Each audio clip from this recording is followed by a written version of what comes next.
Before James Harden was traded to the Rockets in 2012, OKC made a few calls to different teams to try and get the best possible player package in return, and one of the most serious candidates, believe it or not, were the Golden State Warriors. The only obstacle that the two teams couldn't overcome was the fact that Golden State was trying to get rid of some players and their contracts, which OKC did not want included in this trade. We can only assume how different the league would be, and it's the topic of today's video. Sit back, I've got a few more shocking trades that were this close to actually happening.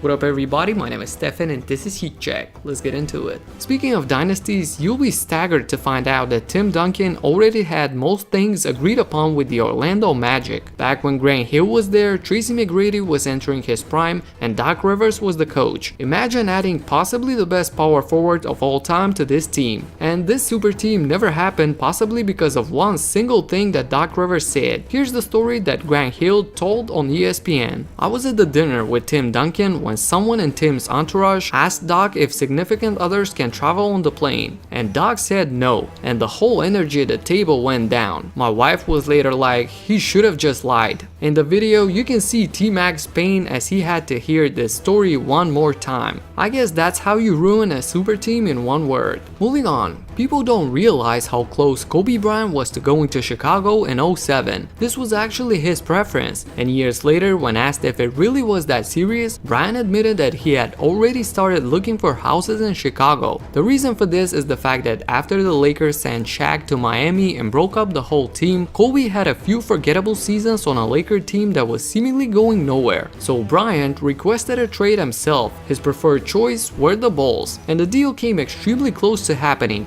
It only came down to Mamba's refusal to go if Luol Deng was included in the transaction, which he was, along with Ben Gordon, Tyrese Thomas, and Joakim Noah. So Kobe thought of Deng as an ideal teammate, and by giving him up, there weren't going to be any valuable pieces left on this team. And we know how this ends. Shortly after, the Lakers managed to get Gasol and eventually win 2 championships. So yeah, Luol Deng and Kobe wanting to play with him at the time is the ultimate reason why he never became a Bull. And speaking of the Lakers, in 1992 they had a deal in place with Philadelphia to get Charles Barkley in his prime. Chuck had a bad relationship with the Sixers organization and wanted out, so when his agent called to tell him the good news, he immediately started drinking in celebration. 3 hours later, LA backed away from the deal at the last moment, so by the time Barkley eventually found out about this, he was completely drunk and had to show up for a game that same night. This has to be one of the craziest turn of events for a trade that didn't go through. And finally, how many of you remember Golden State's owner getting booed from the entire home crowd for trading Monte Ellis to the Milwaukee Bucks?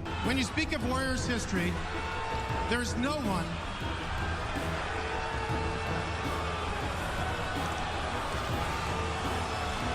The team wanted to break up this undersized backcourt of Curry and Ellis in return for a center like Andrew Bogut, so they went through a few scenarios. One of them included Steph Curry taking the place of Monte, which at the time, if fans had to really choose, I feel like that would have been it. Although shooting has always been there for Steph, his early problems with injuries were a big fear for Golden State and its fans, and ultimately scared the Bucks away as well. 2 seasons after the trade, Milwaukee drafted the Greek Freak, so just imagine a team with an unstoppable force going to the basket coupled with the best shooter in NBA history. Who knows how different the league would be today if some of these trades happened, but it's always fun to play this game of what if. There are obviously countless more of these, like the infamous CP3 to the Lakers or Tracy McGrady almost becoming teammates with Allen Iverson. So that's why I only picked my 5 most interesting trades that came really close but never actually happened. That's it for now. If you like this video, subscribe and hit the notification bell so that you don't miss my future in-depth analysis. Talk to you in the next one. Peace out.